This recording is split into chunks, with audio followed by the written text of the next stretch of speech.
Now, I know what you're thinking. The time is up. You are worried that exams are fast approaching. It could be a week, a couple of days, or even just hours until you write. What do I do? Now, of course, I always recommend that you should be prepared and study well in advance.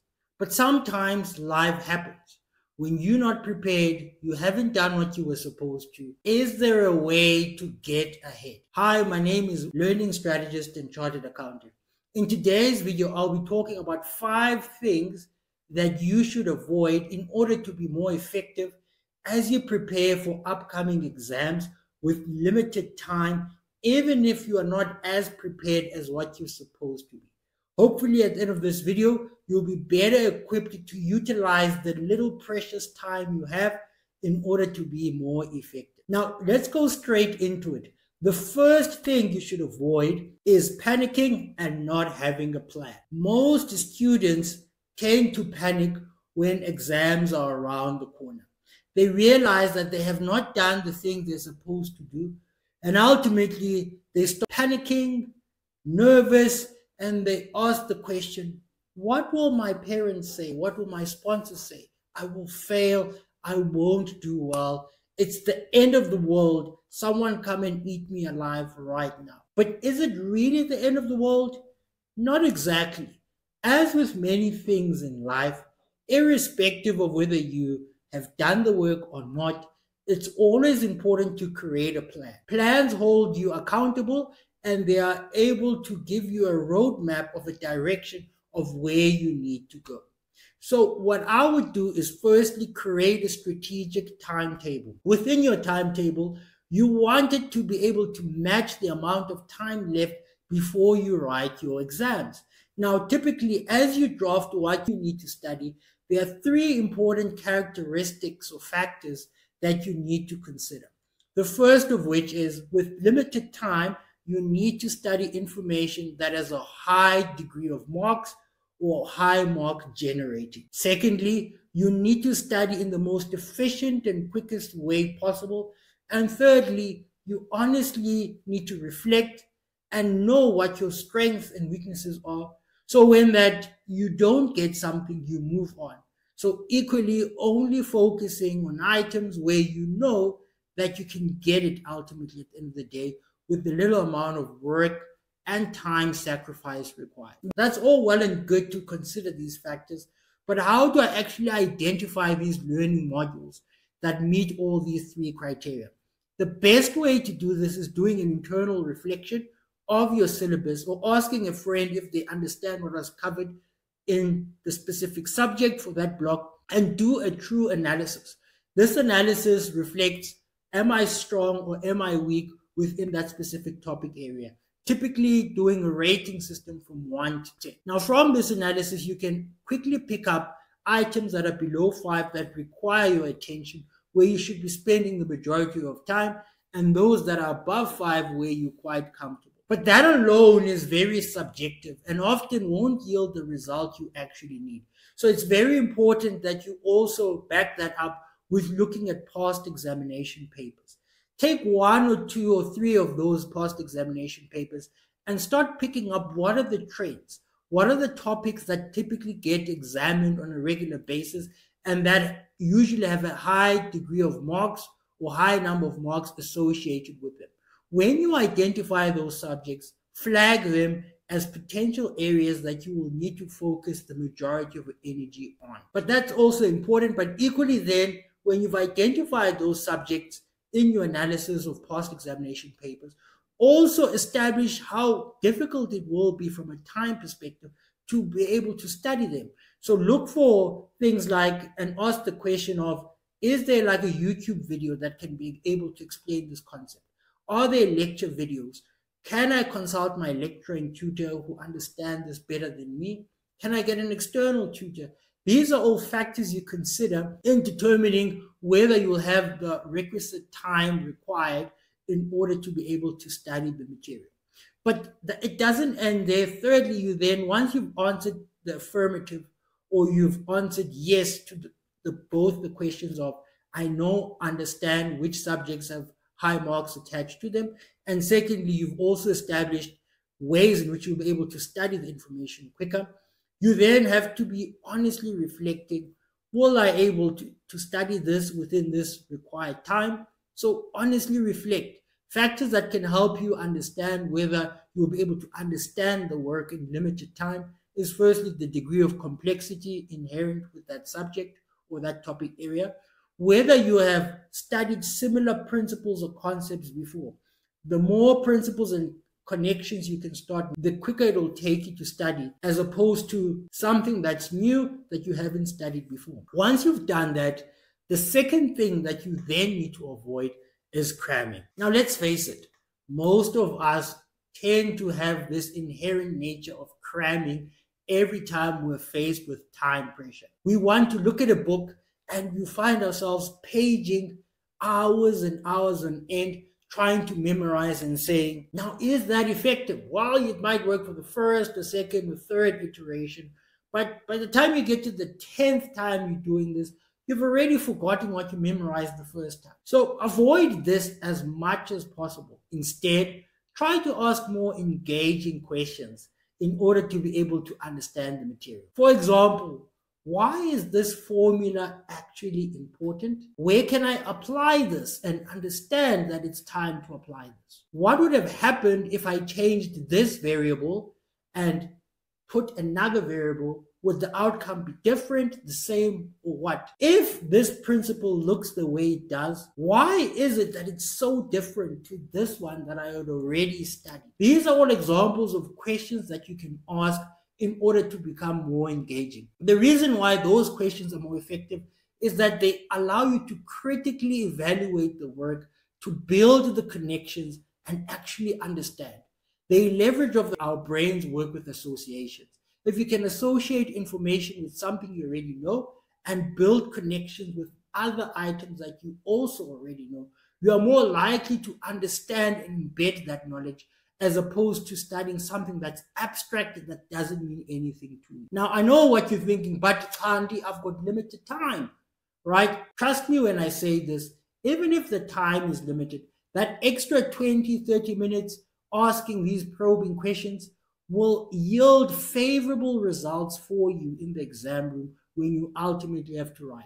So if it was up to me, I'd rather spend that extra time knowing that that information is embedded rather than trying to cram and run the risk of actually forgetting the information and not applying it correctly in a test or exam. The third mistake that most students make is that they want to study for long periods of time. We often have this misconception that because I'm behind, because I'm under time pressure, I need to study for long periods of time, often without any breaks or distractions.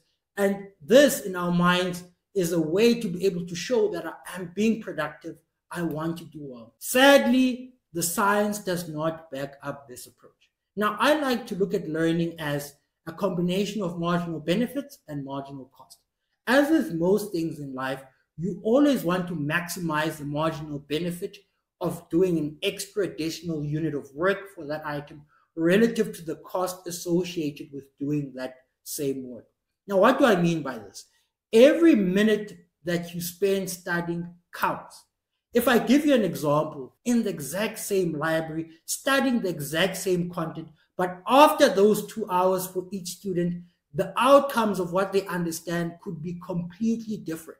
On the one hand, you will have a student asking probing questions. Why is this principle important? Why is it different to this that I've done before? Where can I apply it? If I change this variable, what would happen? And then you could have another student who actually tries to cram and memorize information, studying without any breaks and continually trying to memorize. Which student ends up on the winning side? Often the one with the correct strategy, the one who's taking breaks at regular intervals and asking probing questions.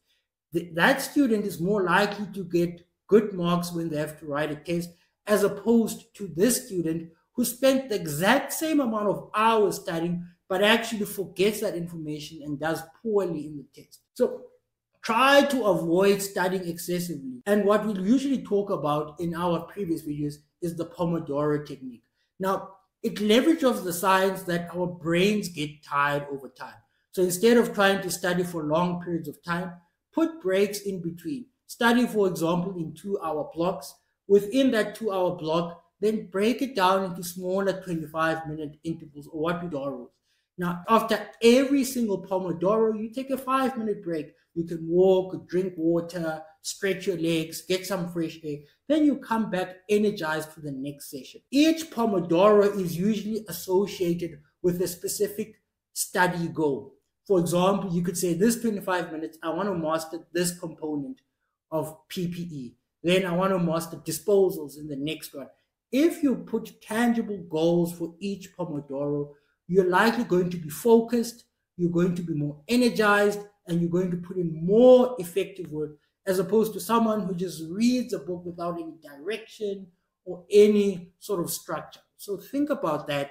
For me, this is what helped me to be able to remain energized even when there was excessive time pressure. Now, why we also advocate for splitting up your work and after each study block changing the subject, this equally energizes you. It gives you the motivation so that you don't feel like you're studying the same thing over and over and over again. Now you can actually challenge your mind and study something new after every 2-hour block session. Now, the fourth misconception that students tend to have is that I'm better off on my own. Now, naturally, when you are in university, college, you are smart. And unfortunately, being smart or intelligent also has some drawbacks. The drawback that's often common is the fact that you believe that alone you're intelligent enough and you can get all. The problem with that is that firstly, it ignores the fact that that information is new to you and you're likely going to struggle the first time you get exposed to it. Secondly, it ignores the fact that we all have different skills. You notice how sometimes you read one subject and things just click the first time you read it, when in another subject you have to work extra long in order to get the same principle. This is how life is. You win some, you lose some. You're naturally talented in one and you aren't in another.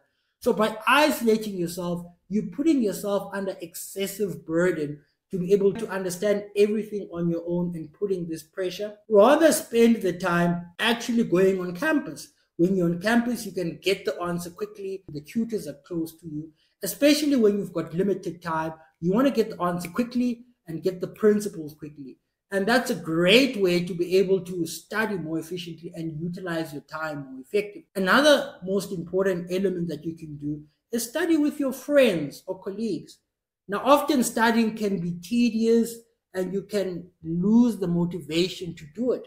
When you study with friends, it can become fun. You can have people that can hold you accountable because we're all in it together. This is what helped me as well. Having a study buddy during my school years was very important because we were ultimately challenging each other to get to the right answer. We'd also ask each other questions, help motivate each other. And that's how we actually were able to remain productive throughout. The last thing is that look at time more strategically. Instead of looking at it as a binary of I have to study, if I don't study, then I fail. Rather, look at what other methods can I employ to be more efficient with the time I have. Like, for example, if I'm able to set up time with my lecturer to summarize a topic, I can get more as opposed to reading a textbook from scratch. Better yet, if I can watch a video on YouTube or get alternative sources of material or notes that can summarize it, or look at the back of my book at a summary page that explains the concept, it will be easier for me to study as opposed to doing it on my own. So try to be more strategic with your time. Now here you want to think out of the box.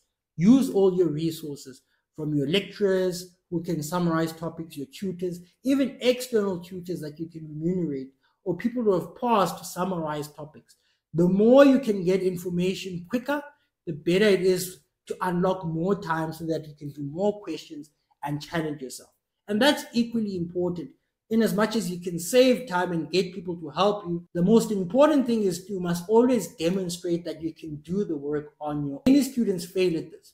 You can have someone teach you a topic, but ultimately, if you haven't done the work on your own, that information is as good as useless. You have to apply it on your own. So when someone lectures to you, or they summarize a topic to you, or you watch a video, it's very important that immediately after, in order to be more efficient with your time, go and do the work on your own. Do a question.